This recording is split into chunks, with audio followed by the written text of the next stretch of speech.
Examinons pourquoi on ne fait pas le kime. Mais il y a plusieurs modes de compréhension à propos de kime. Il y a une confusion entre figer et effectuer le kime. Examinons par exemple avec le bokto. Lorsque vous arrêtez et en frappant généralement, à la fin, regardez bien, le bokto se tremble. Au moment d'arrêt, vous avez l'impression d'avoir mis beaucoup de force. Mais il ne s'agit pas de mettre la force, c'est que vous avez arrêté. Si, tandis que vous effectuez cette frappe en pensant à trancher, à la fin, le bokto ne se tremble pas. C'est la même chose quand on fait le coup de poing. Quand vous arrêtez, vous avez l'impression d'avoir mis la force. Et vous exprimez effectivement une forme d'expression de force. Donc, le spectateur voit bien et il apprécie cette forme d'expression de dynamisme. Mais réfléchissons. Est-ce que l'efficacité du coup de poing d'arts martiaux est visible de l'extérieur? Si vous essayez de transpercer la force à l'objet ou bien le corps de l'adversaire, il ne s'agit pas de arrêter, mais faire traverser. Le problème, c'est donc sans avoir le cible qui est le corps de l'adversaire, on exprime, on cherche à exprimer comme si on a exprimé une force, on a sorti une vraie force. Et cette contradiction qui est la cause de certaines formes de dégradation technique.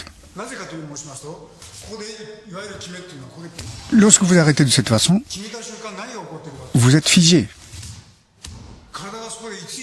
Et cet état d'être figé est considéré comme maladie de technique.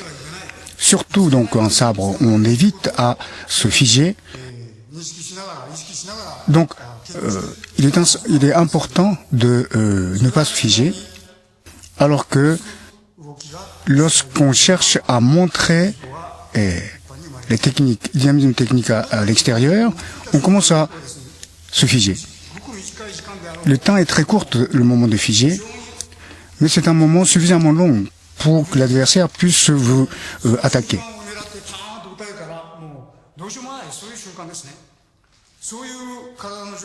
Mais lorsque on arrête de cette façon, c'est vrai que c'est tout à fait visible de l'extérieur. Donc, spectateurs qui ne sont pas pratiquants même, ils peuvent apprécier cette sorte d'expression.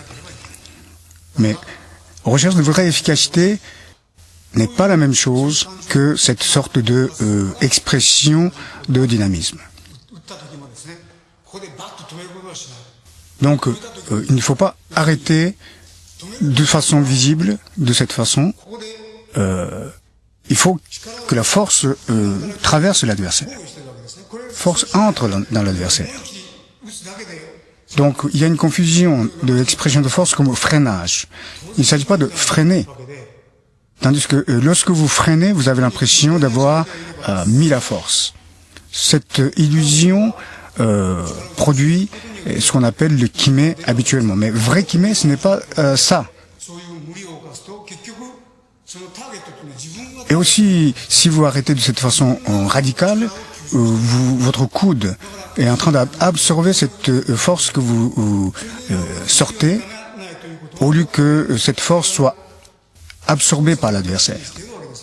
Donc, cette forme de action et réaction contradictoire qu'on répète, alors, si vous répétez tout le temps de cette façon, ce n'est pas tout à fait bénéfique pour votre développement de vraie efficacité. Donc, il est nécessaire de faire le mouvement toujours au moment de frappe.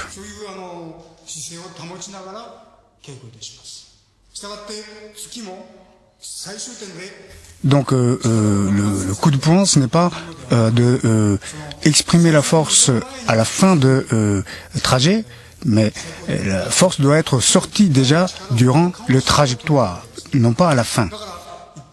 Dès le départ, il est nécessaire de s'approcher à vitesse maximale.